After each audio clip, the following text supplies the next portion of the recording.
Hello folks, so today's the 20th of February 2020.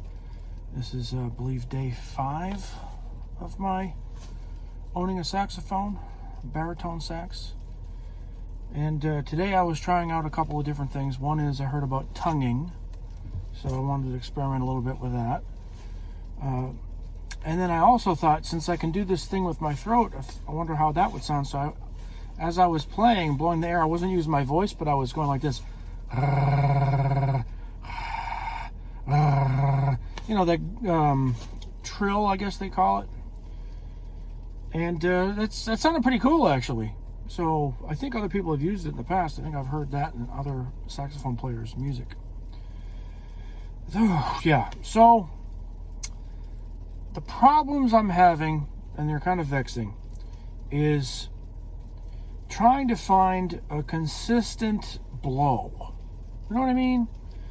Like sometimes my notes, especially when I get down lower, maybe it's because I'm used to, when I'm playing, you know, the, let me see, da da da, is it no, da da da, yeah, da da da, da da da da, yeah. So when I'm playing from higher to lower, so it goes da da da da da da da, like that. When I get down low, that's when the reed vibrates weird, and it's like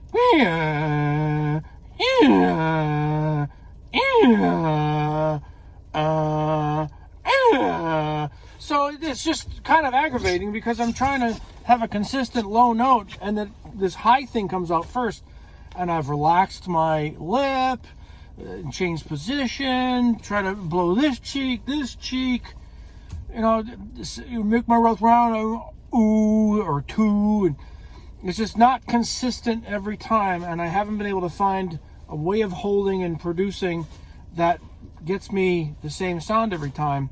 I can get it sometimes, and then I just lose it. So I must be losing position on it or something. I don't know. God, this all sounds very dirty. Anyway, but you guys know what I'm talking about, right? So that's one thing. Another thing is the higher notes on the Barry. I know that the Barry can do really high notes, relatively speaking. I just don't know how to make them, so that's kind of frustrating. I can do, you know, that middle down. I'm pretty decent with that. But the higher stuff, and I notice there's all these other extra keys you push with your palm, this, that, and there's the spatula for the fingers, and I noticed that sometimes I'll push like I have the thing where you put your left thumb. There's an octave key above it and an octave key below it. And what I saw online was the octave key below it is for low A. The octave key above it, I guess, is for a higher octave. And I didn't really notice any difference. So maybe my pitch is crap. I don't know. And there are other ones that I would push. Let me see what happens if I do this or this or this or this or this. And I noticed some differences in some places.